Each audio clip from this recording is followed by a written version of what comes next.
હાલો જો હલ્દી ઘાટી પગી ગયા છીએ।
हाल जो हल्दी घाटी आ बधु महाराणा प्रतापनी आखी हिस्ट्री जाणी लीधी है। हवे निकलिए बायणे।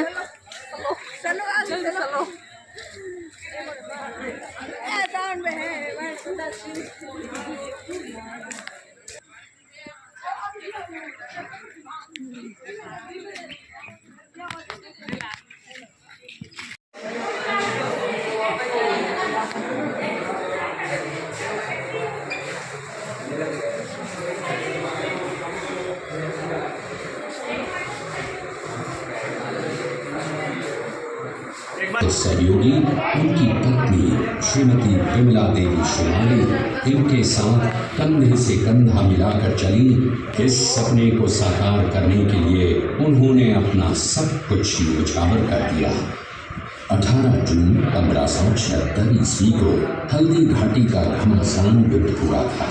ये युद्ध केवल एक दिन का था, जो मेवाड़ के राजा महाराणा प्रताप एवं मुगल अकबर की सेना के मध्य हुआ था।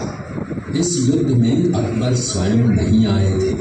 उन्होंने आमेर जयपुर के राजा मानसिंह को अपना सेनापति बनाकर भेजा था। हल्दी घाटी का युद्ध 5 किलोमीटर लंबे और 200 मीटर चौड़े क्षेत्र में हुआ।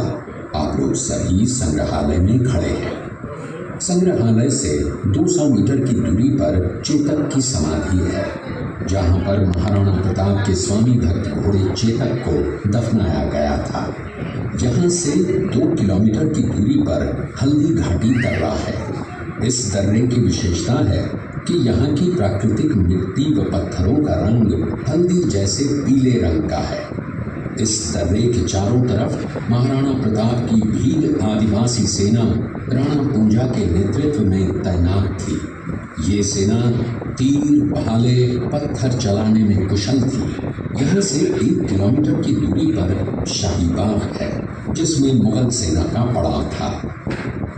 मुगल सेना 18 जून 1576 ईस्वी को प्रातः सूर्योदय के साथ मेवाड़ की राजधानी गोविंदा की तरफ आगे बढ़ने लगी, तो उन पर महाराणा प्रताप की सेनाओं ने आक्रमण किया और उनसे गुरिल्ला पद्धति से युद्ध किया। ये आक्रमण इतना तेज था कि जिससे मुगल सेना में भगदड़ मच गई। महाराणा प्रताप की सेनाओं ने मुगल सेना को यहाँ से 3 किलोमीटर दूर पीछे समतल क्षेत्र में, जहाँ अभी खमनोर गांव है, वहाँ तक खदेड़ दिया। इसी खमनोर गांव के पास बनास नदी के पास समतल मैदान में 7 घंटे का भयानक युद्ध हुआ। इस युद्ध में दोनों पक्षों से कुल 18,000 सैनिक मारे गए। जब ये युद्ध समाप्त हुआ तो वहाँ पर मानसूनी बरसात हुई और वहाँ पर कटी हुई लाशें और खून ने पानी में मिलकर एक तलाई का रूप ले लिया। इतिहासकारों ने इस तलाई को रक्त तलाई का नाम दिया। इस युद्ध में ग्वालियर का एक पूरा राज परिवार, जिसमें राजा राम शाह तंवर और उनके दोनों पुत्र थे, शहीद हो गया। यहीं पर एक बगीचा बनाया हुआ है और जो इस युद्ध में शहीद हुए थे उनके स्मारक इसी बाग में बने हुए हैं। इस लड़ाई की विस्तृत जानकारी आपको एक फिल्म के द्वारा दी जाएगी। आप जब इस कक्ष में सब कुछ देख चुके होंगे तब ये फिल्म और लाइव साउंड शो शुरू होंगे। तब तक के लिए धन्यवाद। महाराणा उदय सिंह की महारानी जयवंत कौर की कोख से विक्रम संवत 1597 में अर्थात 9 मई 1540 को बाल्यकाल चित्तौड़गढ़ में गुजरा। सन 1567 में अकबर ने जब चित्तौड़गढ़ पर आक्रमण किया तो मेवाड़ के प्रमुख सरदारों और सेना नायकों के आग्रह पर महाराणा उदय सिंह ने चित्तौड़गढ़ छोड़ दिया। अपने देश, कुल, गौरव और मातृभूमि की मर्यादा के लिए प्राण न्योछावर करने वाले योद्धाओं और रंगनाओं से प्रताप ने न केवल सीख ली बल्कि ये घटना उनके जीवन का आधार बन गई। फरवरी 1572 को महाराणा उदय सिंह का देहांत हुआ।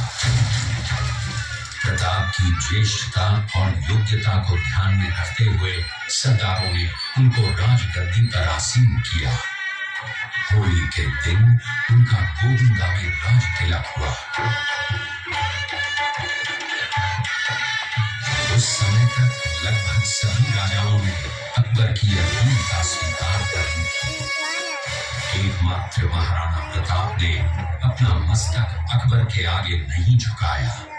प्रताप मुगलों से लोहा लेने की तैयारी में जी जान से जुट गए।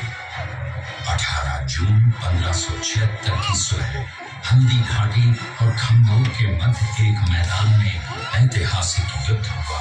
महाराणा प्रताप की सेना गोगुंदा से हल्दी घाटी पहुंची, जबकि सेनापति मानसिंह के नेतृत्व में मुगल सेना ने हल्दी घाटी के ठीक नीचे मैदान में अपना मोर्चा जमाया।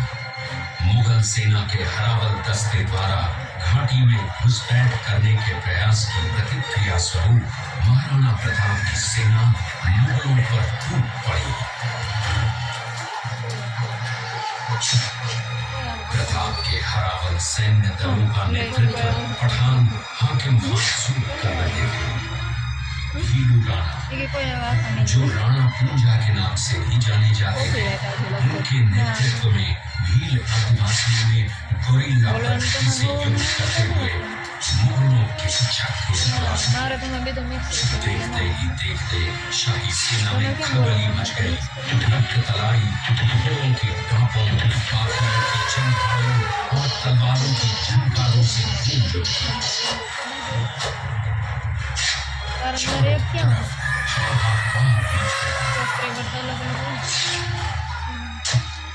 युद्ध का घटनाक्रम अचानक उस समय बदल गया जब प्रताप ने अपने घोड़े चेतक को एड़ लगाकर मानसिंह के हाथी पर चढ़ा दिया और उस पर भाले से भरपूर वार किया।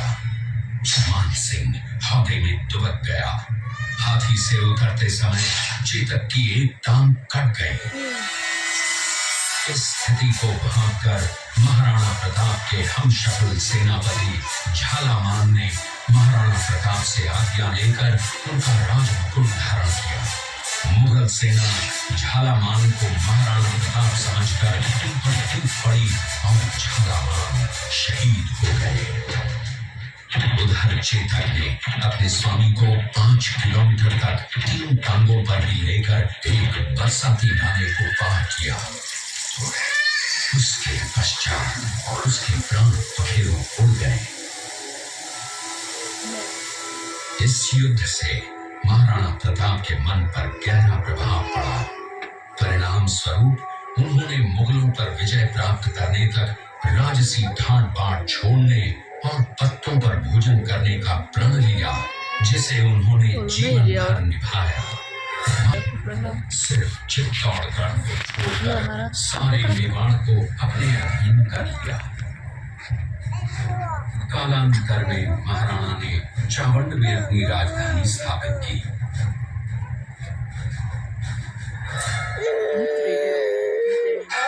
जनवरी 1597 को राणा प्रताप ने मात्र 57 वर्ष की आयु में इस संसार से प्रयाण किया।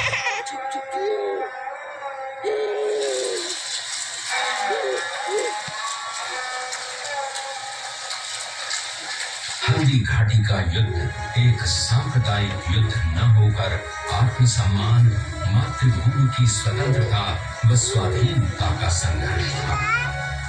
इसका प्रमाण ये है कि जहां पर अकबर की सेना के सेनापति जयपुर के राजा मानसिंह थे, वहीं पर महाराणा प्रताप की सेना के सेनापति काबुल के हाकिम खां सूर थे। महाराणा प्रताप स्वतंत्रता की वेदी पर एक ऐसा अंगारा था जो आत्मसम्मान व देश गौरव के लिए दिन रात जलता रहा, धड़कता रहा और अंत में बुझकर भी उसने देश में ऐसा लौह भर दिया जिसकी प्रखर किरणों ने भारत माता को गुलामी की जंजीरों से मुक्त कराने के लिए सदा प्रेरित किया।